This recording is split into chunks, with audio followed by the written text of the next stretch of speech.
Mbolani l'Afrique, Mbolani le Gabon. Bienvenue au Mic avec Miss Bouloilou, votre programme qui vous fait découvrir les personnalités africaines sur Akoum Radio, la radio des sonorités africaines, 98.3 à Libreville, akoumradio.fm sur notre site internet et vous pouvez nous écouter sur notre application disponible sur App et Play Store. On dit que le Gabon est un pays riche en faune, en flore, en langue et même en culture. Notre pays est aussi riche de ses hommes ou encore même de ces femmes qui portent nos trois couleurs haut à l'international. Mon invité du jour a ce qu'on appelle plusieurs personnalités. Tantôt on l'appelle Inspecteur Blaise, Kinga, Emmanuel Elidesva, Paul Gradel, Jean-Marie Moussoji, bref. Je peux vous dire qu'il a beaucoup de personnalités. S'il passe devant vous, impossible de l'ignorer tellement il est toujours frais et toujours avec un sourire charmeur. Si vous n'avez pas encore compris de qui on parle ici, c'est que vous ne savez pas et que vous ne suivez pas. Le studio de la radio des sonorités africaines a le plaisir de faire passer au mic avec Miss Bouloilou, Monsieur Serge Abessolo. Bonjour Serge Abessolo. Bonjour Miss Bouloilou. Comment tu vas? Très bien, comme toujours. C'est quoi les nouvelles? Les nouvelles, c'est que je suis ton invité.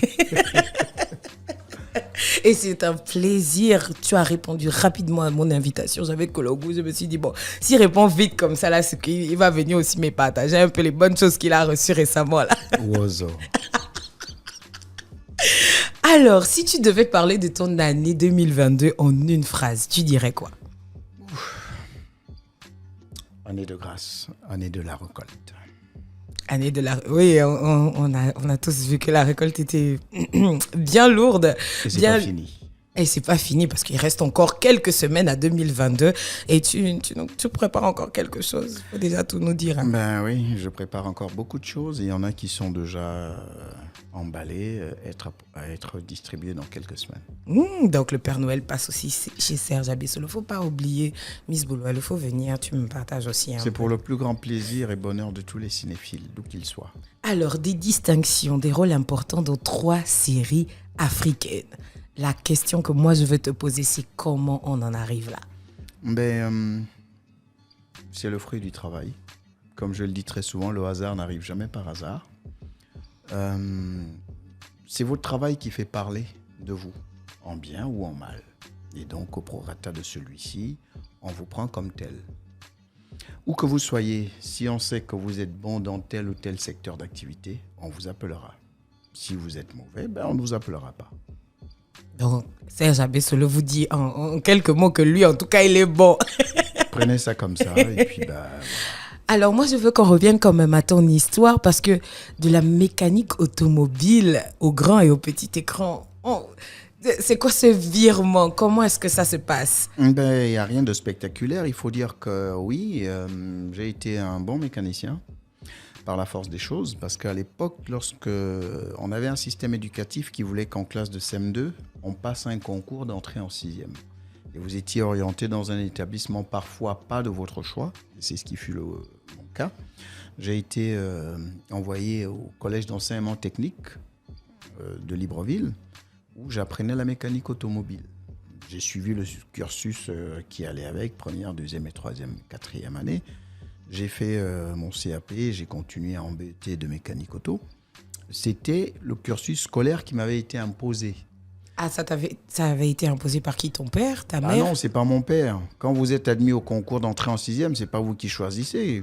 Votre nom pouvait sortir au lycée d'État, au lycée Léon-Bas, ou voilà. Donc, voilà. Et d'ailleurs, après, j'ai pu faire un choix d'aller où je voulais. Et c'est ce que tu fais avec l'écran et ça commence en quelle année? L'écran, alors, il faut dire que j'arrive à la télévision en 1983. J'arrive à... Ça s'appelait à l'époque RTG. J'arrive à la télévision en 1983 par le biais d'une émission qui s'appelait Regards l'univers des petits. Vico Secondo animait à l'époque l'idole du dimanche. Donc l'émission venait d'être reversée à Alain Oyoué qui, au cours d'une émission, me trouve une tête de quelqu'un pour présenter l'émission avec lui, pourquoi pas. Et c'est comme ça qu'en 83, je deviens légèrement pigiste de cette émission avant d'entamer plus tard d'autres programmes. Est-ce que la télévision, c'était déjà à la base quelque chose qui t'attirait? Non, pas du tout. Pas du tout. Genre, plus jeune, tu ne t'imaginais même pas un peu travailler Tout dans ce le qui monde. m'est arrivé, je n'avais pas prévu. Mais c'est pour ça qu'aujourd'hui, j'aime bien dire le hasard n'arrive jamais par hasard. Parce qu'en fait, quand je regarde toutes ces voix, c'est des voix qui, à un moment, se retrouvent par un effet d'entonnoir à un endroit précis. Exactement. Donc, c'est quand est-ce que tu commences à jouer? Parce que moi, je veux vraiment qu'on se pose sur Quand ton est-ce que jeu je d'acteur. commence à jouer où? À jouer dans un film, une série. Je joue la première fois dans un film en 1998. Mhm. Je joue un film qui s'appelle Orega, réalisé par Marcel Sanja. Et c'est là où tu commences. Comment est-ce que tu te retrouves Je crois que c'est par la force des choses. À l'époque, je faisais une carrière d'humoriste. Je faisais un one-man show annuel. J'avais un spectacle annuel. À l'époque, ça s'appelait CCF. Et Marcel Sanja, je crois, avait été attiré par mes talents d'imitateur. Et il me propose de jouer un policier altogovéen, batéké plus précisément. Donc il voulait que j'imite un policier batéké. C'est ce qui m'a emmené donc, dans son film, parce qu'en plus j'avais joué un policier à la police de l'air et des frontières, avec un accent pur donc, de cette province, puisqu'en fait, tous les peuples ont des accents à eux. Que vous soyez Exactement. sénégalais, togolais, béninois, d'où que vous veniez, vous avez votre accent. À ça, on savait à peu près d'où vous veniez. Comme si vous êtes un fan, on sait que celui-là, il est fan, c'est clair. Donc, c'est ainsi qu'il me prend pour jouer Orega. Et quelque temps après, ça a été Imunga Ivanga pour jouer Dolé. Ensuite, Les couilles de l'éléphant par Henri-Joseph Kumba. Et puis, la suite, on la connaît. Tu as un parcours particulier parce que tu fais mécanique automobile, tu te retrouves au stand-up. En fait, les métiers de la scène, est-ce que c'est vraiment quelque chose qui t'attirait ou bien tu es aussi tombé Non, dans le rien ne stand-up? m'attirait. Rien ne m'attirait. En fait, il faut dire que ma mère est très moqueuse. Ma mère est très moqueuse et aujourd'hui, on a un gros souci parce qu'elle revendique des droits d'auteur que je devrais leur verser. Elle estime que c'est un talent et des techniques du spectacle que j'ai pris chez elle, qu'elle aurait pris, elle, de son grand-père, parce que les premières histoires que je racontais, c'était les histoires que le grand-père de son grand-père avait apprises de son grand-père. Bref, elles se sont transmises sur le plan familial. Alors, moi, je racontais mes histoires entre amis, avec quelques amis. Et puis, la nature a voulu que, étant reporter à l'époque sur un journal, où j'étais reporter photographe, j'allais couvrir un spectacle de Koffi Olomide. Et l'organisateur, c'était Michel-Philippe Zé, qui travaillait avec moi à RTG chaîne 2 à l'époque. Et je crois qu'ils ont un problème où Koffi n'avait pas perçu entièrement son cachet. Il dit, bon, écoute, je ne vais pas jouer maintenant, donc débrouillez-vous. Et c'est là qu'il vient me voir pour me dire, bon, écoute, là, il faut que tu montes sur scène et tu leur racontes des histoires. Parce que là, les gens, ils ont payé, ils attendent. Je dis, j'ai jamais fait ça. Il me dit, c'est pas grave. Ben, tu vas, tu leur racontes ce que tu veux. Et puis, voilà. Donc, il annonce un humoriste qui vient pour la première fois au Gabon.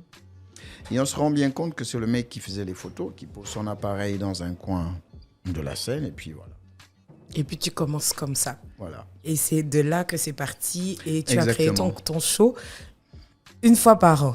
Donc Ouais. tu as fait de la mécanique, tu as fait du stand-up, un photographe. Photo, ouais. Tu as aussi fait de la radio. Ouais. Tu as aussi fait de la radio, mais tu es un homme multitâche. Comment tu t'en sors? En fait, il faut organiser son planning, gérer son temps. Voilà. Il y a un temps pour tout. Il y a un temps pour tout et il y a aujourd'hui un temps pour Venir à Koum Radio. venir à Com Radio et venir nous parler de ta carrière en tant qu'acteur. Parce que c'est vraiment une carrière, depuis quelques années, je te suis beaucoup sur toutes les séries sur lesquelles tu es. Et je me suis toujours posé la question, est-ce qu'il a fait une formation pour devenir acteur? Alors, il faut dire qu'on n'a pas d'école au cinéma en tant que tel ici pour les acteurs. Cela dit, j'incite les gens à faire du théâtre. Moi, j'ai fait 5 ans de théâtre. Parce qu'au théâtre, on apprend la base du cinéma. On apprend l'élocution, la gestuelle, l'articulation. Vous remarquerez par exemple qu'au théâtre, la plupart du temps, les acteurs, ils ne tiennent pas un micro à la main. Exactement. On travaille une voix qui doit porter jusqu'au dernier spectateur assis au fond de la salle. Donc, c'est des choses qu'on apprend. Et il faut arrêter de penser que, bon, un matin, moi aussi, je suis acteur. Oui, on peut avoir un talent, mais à un moment, il faut le canaliser. Il faut forcément du travail, même si on a du talent. Tout à fait. À quel moment tu te dis que tu vas pousser de ce côté-là, du côté de l'acting? En fait, ce qui s'est passé, c'est que tout le monde travaille pour gagner de l'argent. À un moment, je me suis rendu compte que... Alors, c'est assez paradoxal parce qu'autant je travaillais à la radio, ça faisait chic. Autant en tant qu'humoriste, quand j'étais invité à une émission, je m'entendais dire par des pseudo-journalistes ou animateurs qui me demandaient « Mais est-ce que vous n'avez pas un vrai métier ?» Je dis « Mais c'est quoi un vrai métier ?» Il fallait dire « Ah non, mais en dehors de ça, je suis ingénieur agronome, je suis... voilà. » Mais je me suis dit, moi, je reste... J'ai vu d'abord au cinéma à l'époque, à la radio, ça ne payait pas énormément. Déjà, j'étais pigiste, j'allais à l'école. Je me souviens qu'à l'époque, je crois, je percevais 84 000. 84 000, c'était pas grand-chose. Et je me souviens que la première fois que je suis monté sur une scène, j'ai gagné 500 000 francs. Vous voyez l'écart entre 84 000 que j'avais à la radio Clairement. et 500 000 francs que j'ai reçus la première fois pour raconter des histoires. Et de là que le journaliste qui percevait la même chose, 84 000, me demande si j'ai pas un vrai métier. Je me dis, il a un vrai problème en fait. Il n'avait peut-être pas l'information de comment ça payait. Voilà. Donc, et puis, il faut dire que moi, j'adore voyager, et au cinéma, on voyage énormément, que ce soit à l'intérieur ou à l'extérieur du pays. En parlant de voyager, en 2006, tu te retrouves dans la série Ma Famille. Comment est-ce que ça s'est fait? Il faut dire que j'étais déjà en 1994, j'étais nominé en Côte d'Ivoire à l'époque. Ils avaient un grand concours qui s'appelait Africa Music Award, qui était organisé par Constieka. Donc, j'étais nominé parmi les 3 meilleurs humoristes africains de l'époque. Il y avait Wantin et Vieux Foulard, qui était un groupe ivoirien. Il y avait Narcisse Kouakam du Cameroun et Serge Abessolo qui venait du Gabon. Donc, c'est comme ça que j'ai découvert cet environnement, la Côte d'Ivoire, un nouveau public. Ça m'a plu. Et lorsque Delta m'a proposé de venir à l'époque dans les derniers épisodes de Ma Famille, je lui ai dit oui parce que je voulais partir sur un nouveau challenge, rencontrer de nouveaux réalisateurs, de nouveaux comédiens. Et puis voilà, c'est comme ça que j'arrive à Abidjan pour Ma Famille. Comment on se retrouve comme ça? En fait, il y a quelque chose d'intéressant, c'est que tu t'exportes déjà assez tôt. Tu t'exportes assez tôt. C'est un choix de carrière. C'est un choix de carrière. Ça veut dire que tu avais déjà planifié comment... Sûr, vous savez, moi, mon prof à Mégas en français, quand j'étais en 5e, il m'a dit, si vous faites quelque chose, faites-le bien. Sinon, ne faites pas. J'ai horreur des gens qui, à chaque fois, me disent, bon, écoute, on va essayer. Non, c'est où vous le faites bien, sinon, ne faites pas. C'est ce que disait Luther King. Si la nature a voulu que vous soyez balayeur, faites-le mieux que quiconque. Au moins, on dira ici vécut un grand balayeur qui faisait bien son travail. Est-ce que c'est le fait que tu le fasses bien qui t'amène aussi loin dans le monde du cinéma aujourd'hui? J'ai envie de dire oui, parce que vous pouvez avoir 20 ans de métier, comme certains me disent, mais vous avez 20 ans de mauvais métier. Vous avez des comédiens qui jouent, mais qui en fait n'ont jamais lu un scénario. Et ça se sent dans le jeu, ça se sent dans... Et quand vous leur donnez un scénario, ils sont en difficulté parce qu'en fait, ils se sont toujours imaginés dans leur environnement que tout s'improvisait et qu'on disait ce qu'on voulait, quand on voulait, comme on voulait. Parlons de la série Cacao, parce qu'il faut qu'on parle de la série Cacao où je pense qu'un plus large public t'a découvert. Tu joues un des rôles principaux, le rôle de Ellie Desva. Tu joues une personne qui finit par être malade, qui manipule beaucoup de personnes dans la série. Qu'est-ce qui t'a plu dans le personnage? Alors là encore, comme je vous dis, c'était un challenge. C'était la première fois que j'avais passé un casting assis chez moi. Contrairement à ce que les gens y pensent, ils se disent « Ah, on te connaît, on va t'appeler. » Non, il faut passer des castings. Parce qu'il y a des jeunes qui m'appellent « Oh, le grand fond m'a emmené dans ton film. » Non, on n'emmène pas les gens. On passe des castings. Il faut bien le dire. Hein. Donc, non, on n'emmène pas les gens, on passe les castings pour les films. Et un jour, j'ai reçu un appel. « Bonjour, vous êtes monsieur Abessolo? Oui, on est à la recherche d'un comédien pour un rôle de ci, de ça. On va vous envoyer un texte. Jouez-le face à une caméra, une séquence, et puis envoyez-nous les images. » Je suppose que la boîte de prod avait envoyé le même texte à plusieurs autres comédiens. Voilà. Mon fils Junior Lebeau a fait les images et j'ai joué. J'ai envoyé la vidéo et on m'a rappelé une semaine après pour me dire vous avez été retenu pour tel ou tel rôle. Voilà. Donc, dès qu'on t'appelle, on te dit que tu es retenu, tu savais déjà que c'était l'un des rôles principaux? Non, je ne savais rien. En fait, j'avais pas... À la base, on m'avait envoyé une séquence. Donc, c'était une discussion entre, d'ailleurs, Elie et Jean Haïté, qui est d'ailleurs contenue dans le premier épisode. Ma première rencontre avec Jean Haïté. Donc, je l'ai joué sur le téléphone de mon fils. On a envoyé la vidéo. Après, on m'a dit, vous êtes retenu. Mais je n'avais pas encore la nomenclature de toute l'histoire, les principaux rôles. C'est après que j'ai su que... Mais à la base, je demandais, je joue avec qui? Parce que pour moi, c'est important de savoir... Avec qui tu joues. Voilà. Pourquoi? Est-ce qu'il y a des personnes avec qui tu n'aimerais pas jouer? Mais parce qu'en fait, le jeu de votre interlocuteur vous tire ou soit vers le haut... Soit vers le bas. Non, on ne vous tire pas vers le haut, ou vous fait tomber. Descendre, ouais, voilà. Oui. Donc, quand on m'a dit que je jouais avec Fargas, les yeux fermés, j'ai dit oui. Alors, tu te retrouves dans une série qui se joue en Côte d'Ivoire, vraiment à l'intérieur de la Côte d'Ivoire. C'est un monde 100% ivoirien.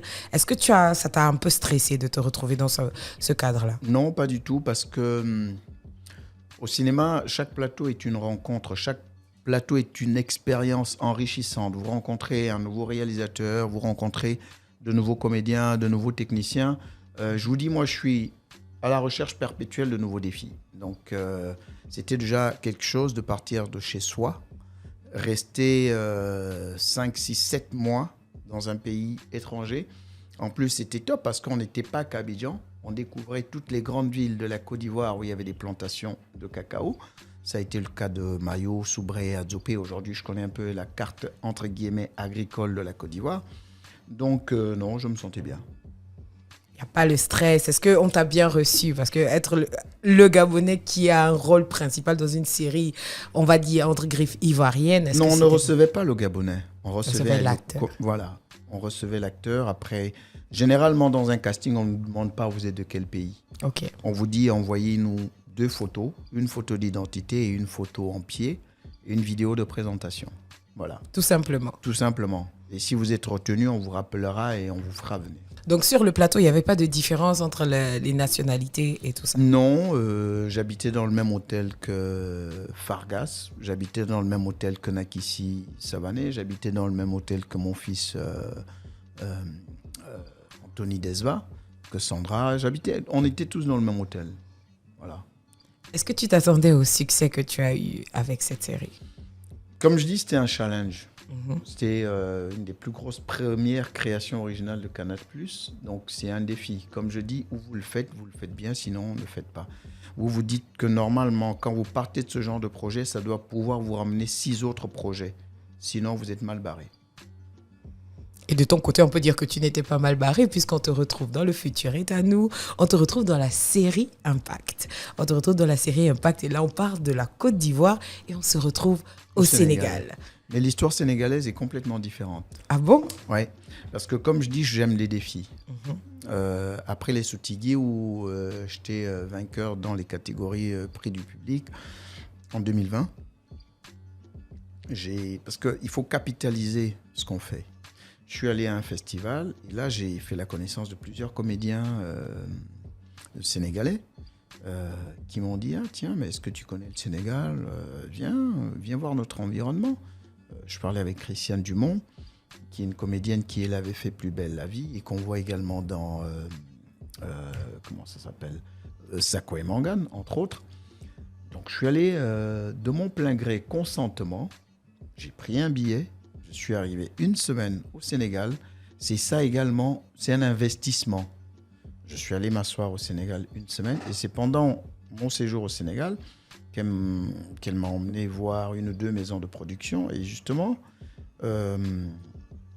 Marodi préparait sa série Impact. Ils me disent bon alors ça tombe bien, on cherche un monsieur ivoirien pour jouer le rôle de Paul Gradel. Je dis mais on est au cinéma, on n'a pas besoin d'avoir la nationalité de tel pour jouer tel rôle. Sinon on n'aurait jamais pris Morgan Freeman pour jouer Mandela. Sinon, on n'aura jamais pris un Américain pour jouer au Hotel Rwanda, ainsi de suite. C'est le jeu qui importe, pas tant votre nationalité. C'est comme ça que je me retourne. Il me dit, écoutez, nous, on vous prend. Si vous acceptez de jouer avec nous à partir du 1er février. Je dis, il n'y a pas de problème, je m'en vais, je prends mes bagages et je reviens. Et ça aussi, c'est important dans le métier d'acteur, la disponibilité. Généralement, je parle de disponibilité avant de parler d'argent. Quand je vous invite, c'est est-ce que vous êtes disponible de cette période à celle-là?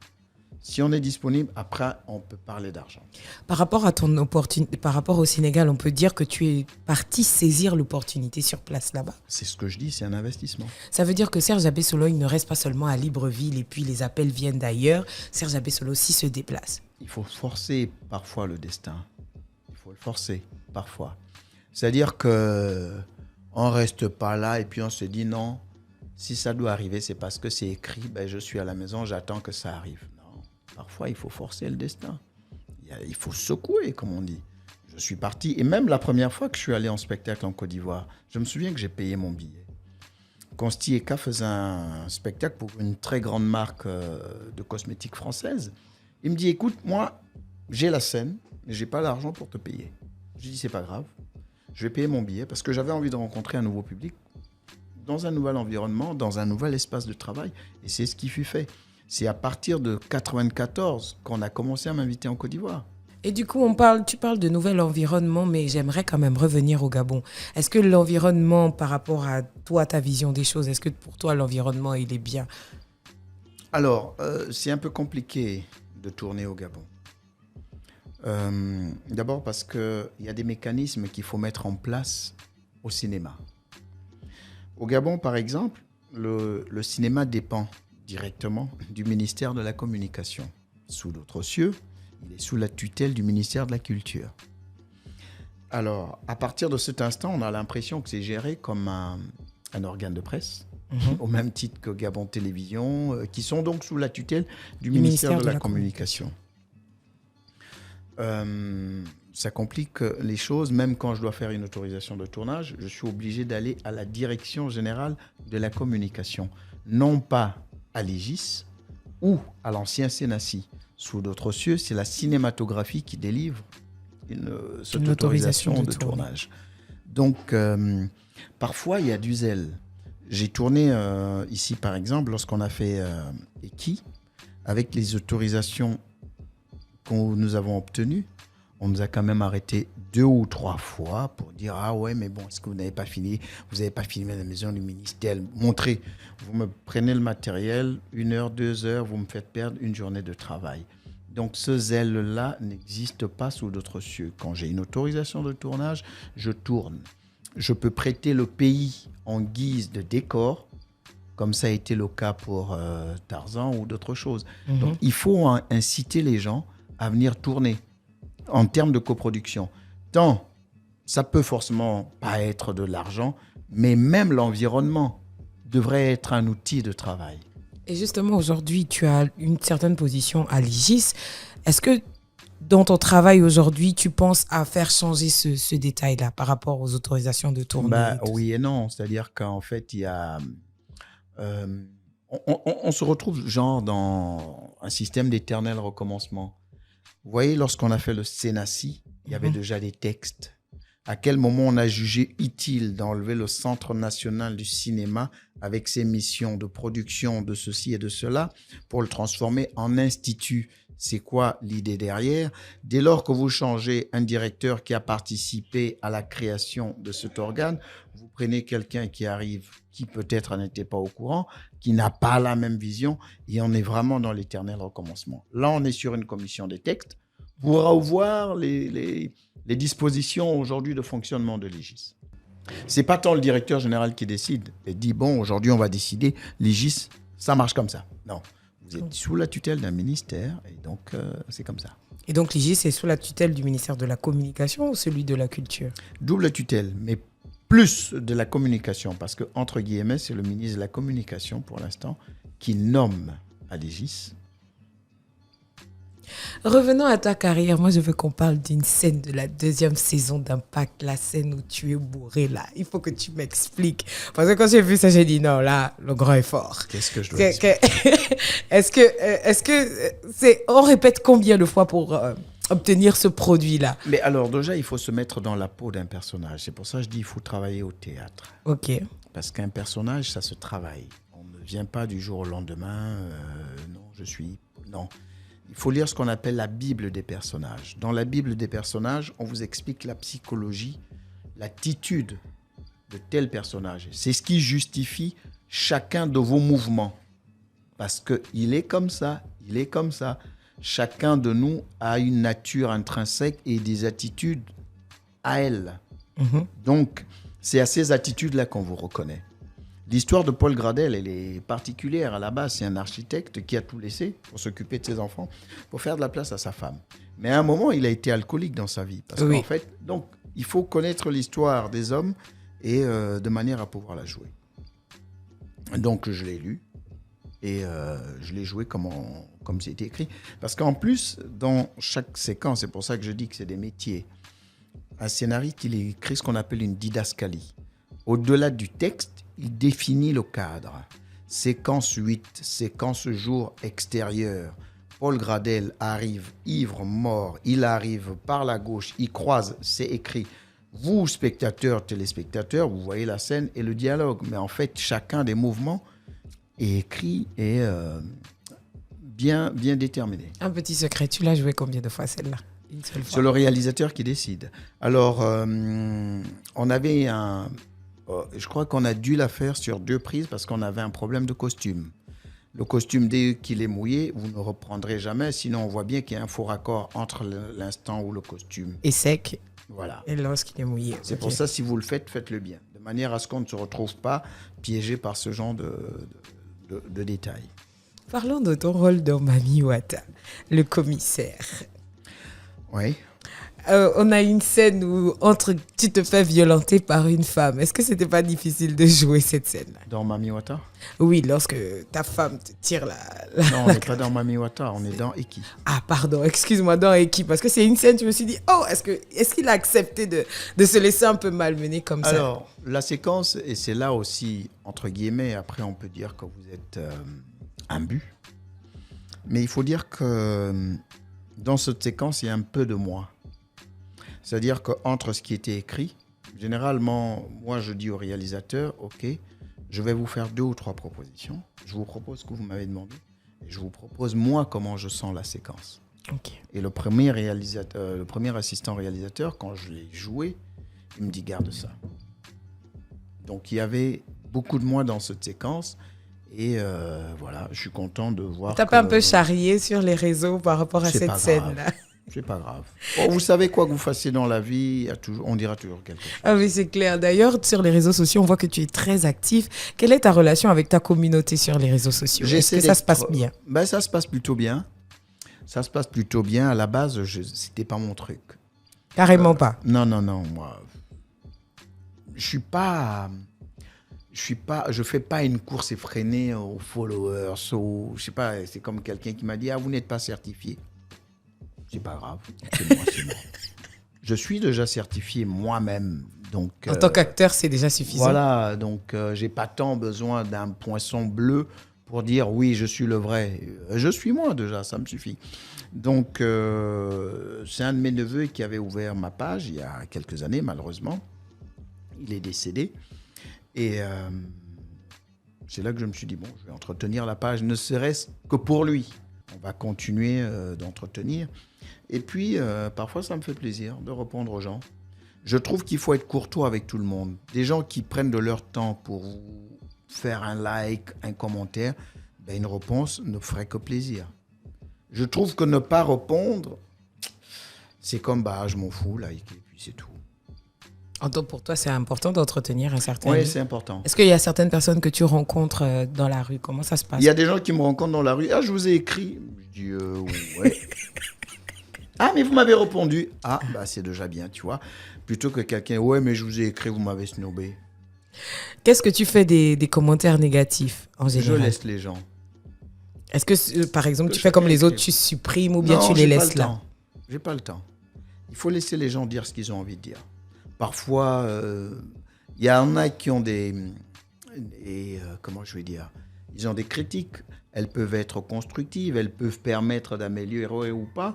Il y en a qui écrivent tout et n'importe quoi. Mais bon, chacun donne ce qu'il a au fond de son cœur. Si dans votre cœur et votre tête, vous n'avez que de l'injure facile et de la médisance, qu'il en soit ainsi. Alors, parlons de toi entre le Gabon, la Côte d'Ivoire, le Sénégal. Comment est-ce que tu gères ton temps? Je gère mon planning au gré de mon activité. Du coup, ton planning, c'est le genre de planning qui est totalement serré, où on ne peut rien insérer ou bien... Mais ça dépend, il ne faut pas improviser justement. Mhm. C'est pour ça qu'on parle d'agenda. Ok. Donc, il faut savoir organiser son temps, se dire de telle période à telle période, je serai là, de telle période à telle période, je ferai ça. Vous ne pouvez pas faire 5-6 choses à la fois, vous ne les ferez jamais bien. Est-ce que Serge Abessolo a déjà dû changer ses programmes à cause d'une activité ou une autre? Oui, ça m'est arrivé, mais vraiment à contre-cœur. Je prends un exemple tout simple. Là, il y a une jeune dame qui m'a appelé pour un mariage. Elle voulait que je sois coûte que coûte son MC le 17 décembre. Je lui avais dit oui. J'ai même perçu de l'argent pour. Et malheureusement, il se trouve que je suis nominé au Africa Talent Award le 18 décembre en Côte d'Ivoire. Je lui ai dit, vous comprenez bien que je ne peux pas être là le 17. On s'est parlé, on s'est compris, j'ai remboursé et je l'aide à trouver quelqu'un d'autre.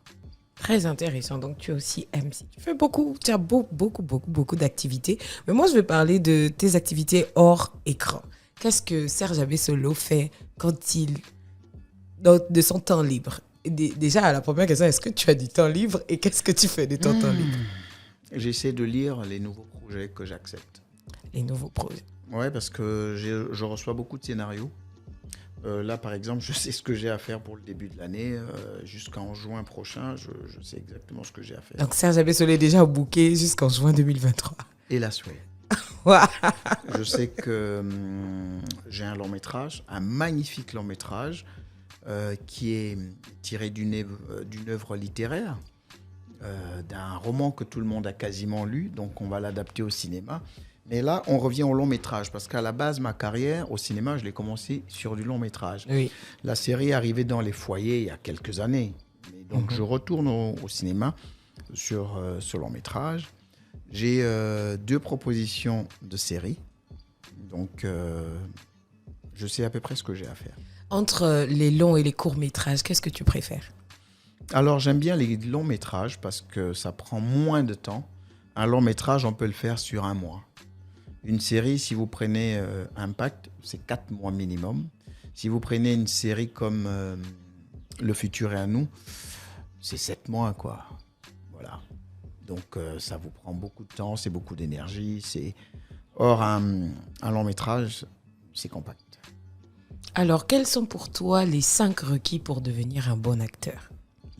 Les 5 requis pour devenir un bon acteur. Ça dépend. Vous savez, les acteurs, il y a plusieurs registres. Voilà. Vous avez envie d'être polyvalent, vous avez envie d'être dramatique, vous avez envie d'être... Il y en a qui se sentent bien dans certains registres et pas d'autres. Après, chacun choisit sa voie. Mais en termes de discipline, est-ce que tu aurais peut-être 5 requis importants pour devenir un acteur professionnel, comme on le dit? Moi, je fais beaucoup de lectures. Ok. Donc, je répète beaucoup. D'accord. Beaucoup. L'articulation. Lecture, répétition, articulation. Danse. Danse. Ah, tu danses. Ça, c'est très intéressant. Ouais. Ah oui, parce qu'on a vu une vidéo quelque part. Vous avez des séquences où vous n'êtes pas obligé de dire des textes. Même dans nos vies de tous les jours, on ne dit pas tout. Il y a des gens qui se parlent au geste, au regard. Donc, votre attitude devrait pouvoir exprimer quelque chose.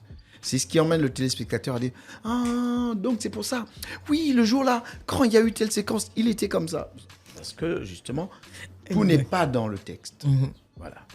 Donc, on lit, on répète, on articule, et puis on danse aussi. On danse. Et le dernier point... Ah, on ne dit pas tout. Ah, ok. Donc là, le dernier point, c'est le secret. Alors, est-ce qu'il y a une cause sociale qui tient à cœur à Serge Abessolo? Oui, il y en a plusieurs. Il m'est arrivé, mais je n'aime pas trop en parler parce que je refuse que je fasse un don et que je le publie. Ok. Ah, bonjour mesdames et messieurs, aujourd'hui j'étais chez tel et je lui ai donné ça. Tu trouves pas élégant de le faire? Non. Pourquoi? Que la personne aille dire « Ah, merci, on a reçu la visite de tel », c'est son droit. Mais moi, je ne ferai jamais de post dans le style « J'ai offert telle chose à telle ou à telle école ou à telle… » Non, je ne le fais pas. Mais il m'arrive, si ce n'est par moi, par ma famille, de venir en aide à des gens. Mais là aussi, c'est vraiment très sélectif parce que vous ne pouvez pas imaginer le nombre de demandes que je reçois sur Facebook, par exemple. Je ne sais plus qui dit la vérité, qui me ment. J'en reçois tous les jours. Chacun me raconte son histoire. C'est vraiment… parfois, je dis, bon, ok, on va prendre ça, on va voir. Ok. Est-ce qu'il me ment? Est-ce qu'il me dit la vérité? Tant pis, c'est pas grave. C'est quoi ton truc pour garder les pieds sur terre? Parce que j'imagine quand même que lorsque tu arrives au Sénégal, on te connaît. Tu arrives en Côte d'Ivoire, on te connaît. Dans d'autres pays africains, au Burkina Faso et tout. C'est quoi ton truc pour garder les pieds sur terre? Je reste moi. C'est simplement le fait d'être simplement soi-même qui vous rend exceptionnel. J'ai pas envie d'être quelqu'un d'autre. J'ai pas envie de faire une course effrénée, comme je vous dis. Au succès, il me faut 20 millions de followers. Non. Même quand vous les avez, non, je reste moi.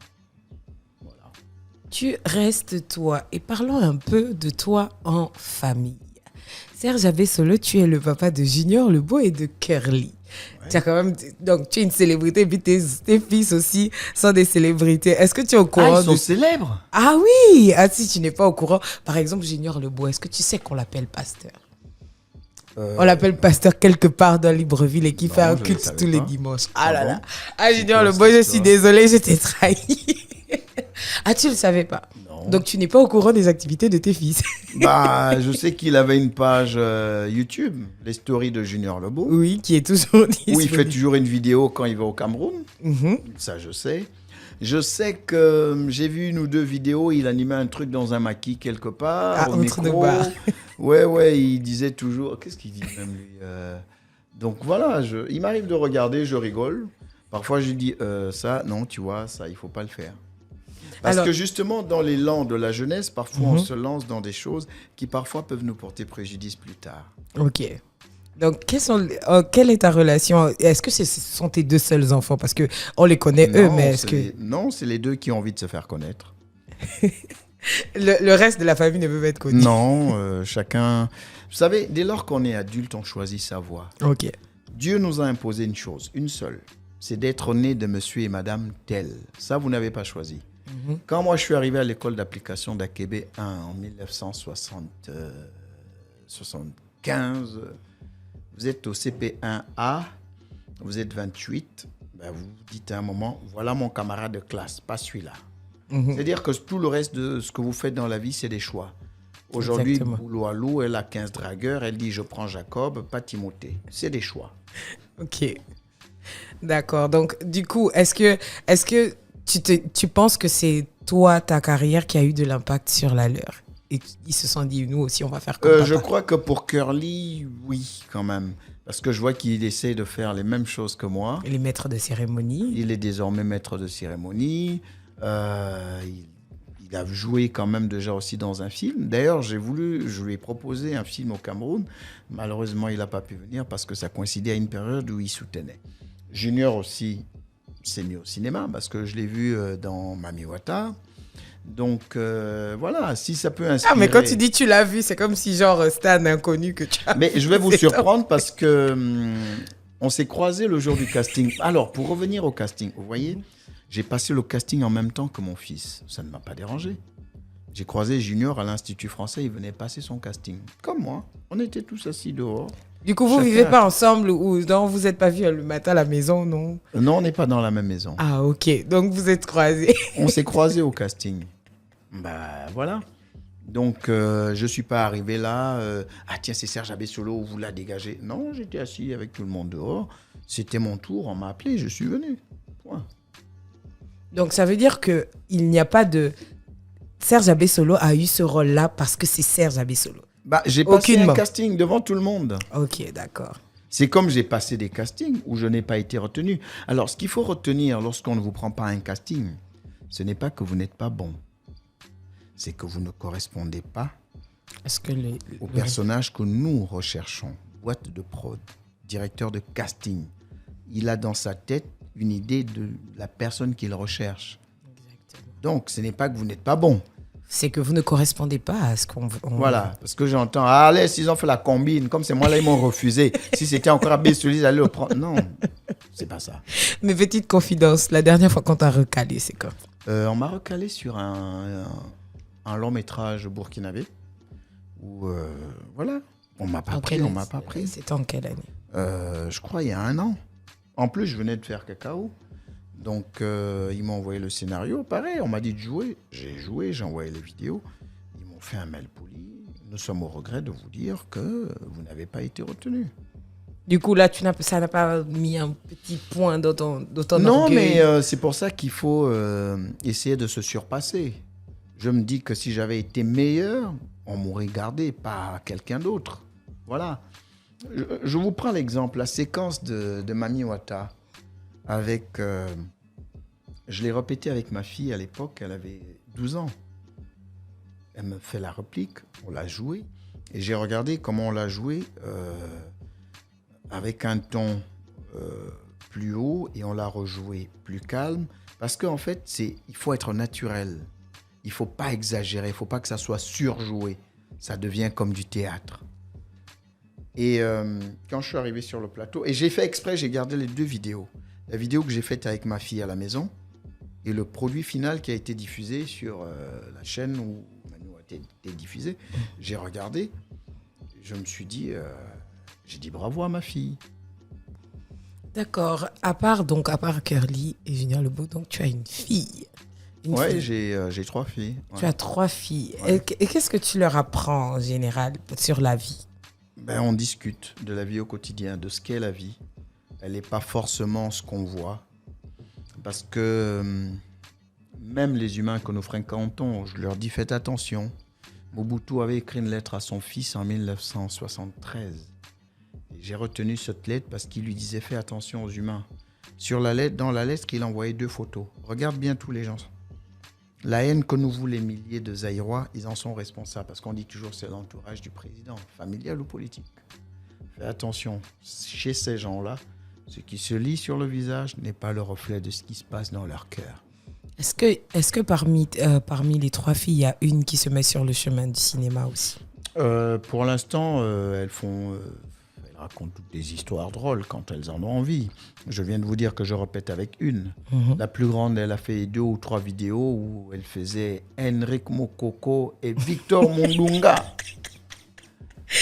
Ok. Alors, quelle est ton activité avec tes enfants en général? On rigole, on partage. On peut partir en voyage. Je suis toujours en déplacement, quand je suis là, je dis on va créer une activité. Tu es papa cool ou papa strict? Moi, il faut savoir être cool et strict selon le besoin, selon l'instant. On ne peut pas passer sa vie à être strict. Il faut savoir dire oui, non, et réglementer les choses. Parce que dans tout ce qu'on fait, il y a un règlement intérieur. Ok, donc tout ce qu'on fait, il y a un règlement intérieur. Bien sûr, madame. Quand je suis arrivé à l'école primaire, on avait un gros bulletin orange. Au dos, il y avait déjà le règlement intérieur, au CP1. Exactement. Quand vous arrivez au travail, il y a un code du travail. Vous arrivez en route, il y a le code de la route. Même quand vous vous mariez, on vous dit article 1, le mari fait ça, article 2, la femme. Ça veut dire qu'il y a des règles dans tout ce qu'on fait. Chez les humains, c'est peut-être ce qu'on appelle des principes. Il faut pouvoir éditer ces principes-là et les inculquer aux enfants. C'est important. Sinon, ils n'ont pas de repères. Alors, Serge Abessolo, tu t'appelles Abessolo, donc ça veut dire que tu es fan. Est-ce que tu parles d'abord le fan? Alors, je vais vous surprendre. Mon fan, il n'y a pas meilleur. Moi, j'ai un fan qui est l'équivalent de Bac plus 32, parce qu'il y a des niveaux de fan. Il y a des niveaux de fan. Il y a des niveaux de fan et toi, tu as drive au Bac plus 32. Non, moi, je suis Bac plus 32 parce que Ma mère est partie aux États-Unis en 1972 et moi j'ai vécu chez mes grands-parents, chez mon arrière-grand-mère. Et c'était même pas à Bitam, c'était au village, à Font et Sandoun, c'est-à-dire qu'à 28 km après Bitam. Donc toutes les discussions pour moi sont enfants. Et du coup, comment tu fais? Parce que toi, tu n'as pas l'accent funk qu'on connaît. Hein. L'accent funk, c'est quelque chose que tu as travaillé. Comment tu as fait? Parce que lorsqu'on t'écoute parler, on se dirait facilement qu'on dirait que Serge Abessolo ne parle pas funk. Ah si, je parle fond. Non, Votre parle un peu émission, fort. je pourrais vous la dire entièrement en France, sans un seul mot en français. Non, dis-nous quand même une phrase, enfant. Ben, ça dépend de ce que vous voulez savoir, de ce que vous voulez que je vous dise. On va faire ça à la fin. Mais tu me dois quand même une phrase enfant parce que je dois écouter et mes auditeurs aussi doivent écouter D'accord. Serge Abessolo parler funk. Est-ce que tu leur apprends le funk à tes enfants? Alors, dans le cas de Junior Lebeau, qui a fait un tour chez mes grands-parents à Bitam, alors, il a un petit problème. Enfin, c'est pas un problème. Junior a deux cultures parce qu'à un moment, il a appris même à Mouila. Donc, et c'est tant mieux parce qu'il comprend et le fan et le bapounou. Donc, c'est un plus. C'est pas un handicap. Et les autres alors? Curly parle le fan. Et les trois filles? Magali, elle parle... Ouais. Il y en a une qui parle pas le fan parce qu'aujourd'hui, elle est dans un environnement où on parle plus le français. Mhm. Même, voilà, ce qui fait qu'elle parle. Mais elle comprend, elle sait de quoi il s'agit lorsqu'on est dans une discussion. Ayant grandi avec tes grands-parents, pour toi, c'est quoi la place de la tradition dans ta maison? Oh. Alors, vous savez, aujourd'hui, je dis, on est dans un monde où on a complètement perdu les repères. Un jeune aujourd'hui, il vous dit, je cherche les abonnés sur TikTok. Je cherche mes abonnés sur Insta. Nous, au village, on n'avait pas tout ça. On est assis sur un respect des personnes âgées. Parfois, j'ai envie de dire qu'au village, on est plus poli qu'en ville. Il y a une hiérarchie. Je sais que devant moi, il y a celui-là. Et en dessous, il y a celui-là. Or, en ville, même le plus petit, dès qu'il a 20 000, tu dis « Oh, le grand, bonjour ». Vous voyez que...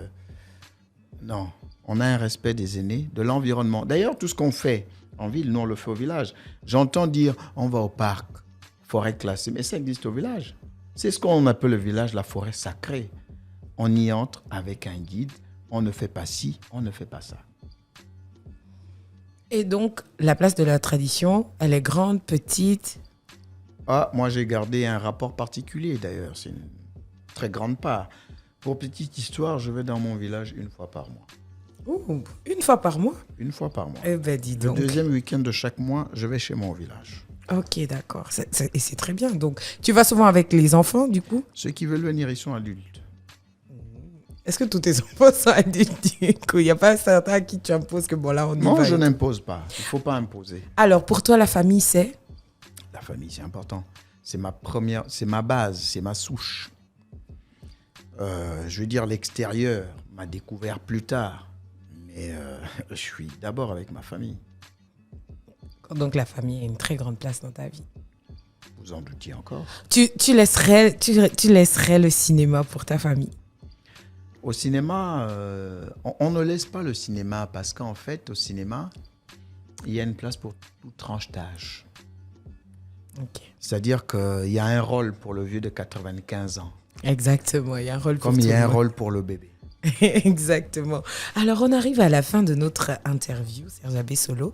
Nous, on a choisi 5 audios. Je préfère dire audio parce qu'il n'y a pas que de la musique. Et on veut que, après avoir écouté un extrait, tu nous parles un peu de l'histoire, de ce que tu écoutes ou ce que ça te rappelle dans ta vie. On est sur Akoum Radio. Premier extrait.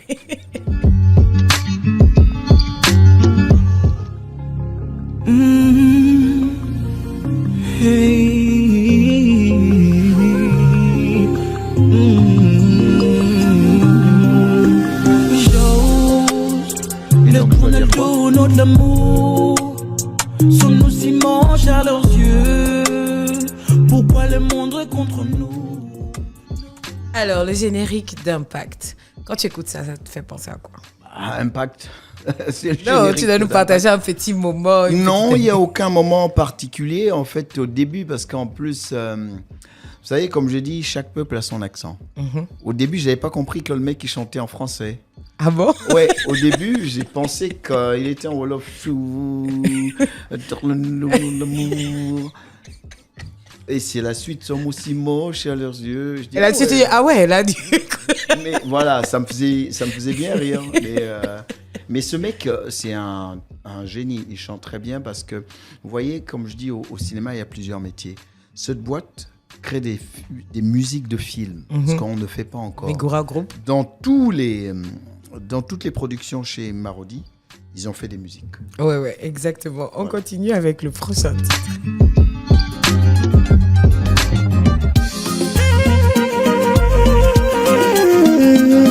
L'amour nous parle, l'espoir nous cherche, l'avenir nous appelle. D'accord ? Le futur est à nous. Le futur est à nous. Encore une série de 2020 qui est sortie en 2022 où on a Serge Abessolo. Tu es plutôt dragueur dans cette série-là. Est-ce que tu es dragueur comme ça dans tous les jours de la vie? Bah, dragueur, est-ce qu'Aïlé est dragueur? Aïlé n'est pas dragueur à la base. Aïlé, c'est un fin stratège qui sait exactement ce qu'il veut. C'est pas tant parce qu'il est intéressé par le personnage d'Abi. Franchement, il lui dit pas grand-chose, en fait. C'est la stratégie derrière ce qu'il a en se mettant avec Abi. Pas tant Abi, mais surtout l'enfant d'Abi, qui est un Conan, donc un héritier, en devenant le mari d'Abi. Donc, en jouant mes cartes comme ça, moi, je deviens moi aussi propriétaire. Donc, c'est pas tant un mec qui drague. Donc, du coup, tu as aimé jouer le stratège comme ça? Ouais, parce que ça changeait un peu du gentil. Voilà. Ok, on continue. Franchement, de vous à moi, est-ce que quand vous m'écoutez, vous trouvez que j'ai l'air d'un tribaliste? Non, pas du tout. De vous à moi, est-ce que j'ai l'air d'un tribaliste? Non, pas du tout. Mais par contre, tous autant que vous êtes, il y en a parmi vous que je n'aime pas. C'est par exemple les Bapounou. Non, enfin, c'est pas que je suis tribaliste, mais je veux dire, de vous tous qui m'écoutez là en ce moment, il y en a que je n'aime pas. Ce sont les Bapounou. C'est-à-dire, si vous avez envie de les piéger, facile. Vous allez au 5, à Rio, vous les retrouvez là tous les soirs pour la grande réunion de vin de palme. Hein, ça, ce sont... Alors, tu es tribaliste ou tu n'es pas tribaliste? Bah, je ne suis pas tribaliste. En fait, on est en 1994, extrait de ma deuxième cassette audio, que beaucoup n'ont pas connue, la cassette. Donc, alors, en fait, il faut dire que cette histoire est inspirée d'un monsieur qui s'appelait Sindi Minja, qui était un humoriste camerounais qui m'a vraiment inspiré et à qui j'ai d'ailleurs fait un bel hommage il n'y a pas longtemps à l'occasion de l'anniversaire de son décès. C'était un professeur et je me suis rendu compte qu'en fait, on n'avait pas besoin... À l'époque, les humoristes étaient vêtus de haillons. Or, en fait, pour moi, l'histoire... l'humour était tant dans ce qu'on racontait, le texte, pas dans l'accoutrement avec lequel on se présentait face au public. Et Sindi Minja, c'est un des premiers Africains convenablement vêtus qui disait des textes en français et qui faisait rire. D'ailleurs, ce texte, le tribaliste, est tiré de son répertoire parce que c'est en l'écoutant sur une histoire semblable sur les peuples camerounais que m'est venue l'idée du tribaliste sur les tribus et les ethnies du Gabon. Est-ce que ça avait été bien reçu du coup? Oui, mais on est à une époque où c'est la première fois qu'on voyait un humoriste qui venait dans ce style. Je me souviens qu'il y a quelqu'un qui m'en a un tout petit peu voulu, mais parfois on parle à la place des gens. C'est-à-dire que M. Jacques Adiaeno, à l'époque, ministre de la Culture, un de ses agents me dit « Ouais, mais votre sketch-là, le ministre ne l'aime pas trop parce que vous parlez des Mienais et ceux qui sont métis, et lui, il est Mienais et métis, donc... » C'était un peu trop statuisé. Mais le ministre ne le lui a jamais dit. Mais en fait, c'est quelqu'un qui se sent mal à la place du ministre. Ouais, tu vois, le patron, il n'aime pas ça. Mais le patron, il t'a jamais dit ça, Joe. Arrête ça. On continue avec la bande dernière.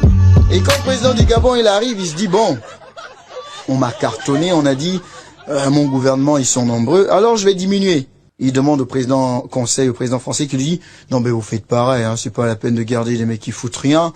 Vous posez des questions comme en France, et puis on va voir. Ceux qui répondent bien, ils restent. Ceux qui répondent mal, dehors. » Alors là, on parle du président de la République. Déjà, la première question, c'est est-ce que tu écrivais totalement tes sketchs? Alors, j'ai appris à écrire des textes, parce qu'en fait, il faut dire que c'est un répertoire. Ok. Comme le chant, vous écrivez vos textes, un couplet, un refrain, parce qu'une histoire, elle doit avoir un début, une chute, et parfois une petite leçon à la fin. Et d'où est venue l'idée de cette histoire-là, du président? Comme je vous ai dit, moi, je suis arrivé à la base, j'étais dans l'imitation. Et l'humoriste, il regarde tout ce qui se passe autour de lui. Parce que comme je vous ai dit, chacun a des gestes, une intonation vocale particulière qui faisait qu'on pouvait reconnaître que là, on parle de tel ou de tel. Ok. Voilà.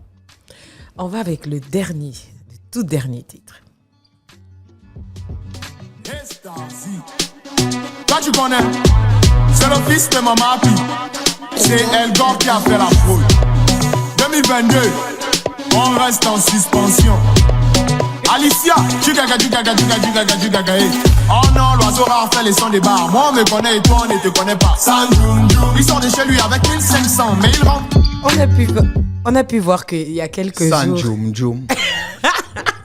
On a pu voir il y a quelques jours que tu te débrouilles pas mal dans la danse qu'on appelle un cham. Est-ce que tu as appris ça? C'est la question que moi je voulais te poser ici. Vous croyez que c'est vous seul, quoi. Mais nous aussi, on faisait ça depuis. Ah bon? Non, faut m'arrêter vos trucs. La danse n'a pas commencé avec vous. Oui, mais le pas là. Nous-mêmes, on faisait ça depuis. Parce que tu es parti faire ça au Maroc, là-bas, fort, hein? Mais la jeune fille, a pensé que je m'avais tué le vieux. Je vais le dire. Viens. Elle a vu ce que le chien a vu en disant c'est comme ça même qu'on dit. Alors, notre petit jeu est terminé et notre émission d'ailleurs aussi est terminée. Merci. Serge Abessolo, merci d'être venu. Merci. On sait que tu es beaucoup occupé. Je viens de comprendre que ton agenda est bien chargé là. Donc, si j'ai besoin d'un petit conseil là, je fais comment? On trouve Serge Abessolo. J'appelle la secrétaire ou bien je passe dans mes bureaux. D'accord, merci d'avoir été avec nous. Franchement, c'était un très beau moment au mic avec Miss Bouloilou. N'hésite pas à écouter la radio des sonorités africaines. C'est 98.3 au Gabon. Pour toi qui a des fans partout en Afrique, c'est akumradio.fm. Et j'insiste, c'est la radio des sonorités africaines. Si vous écoutez...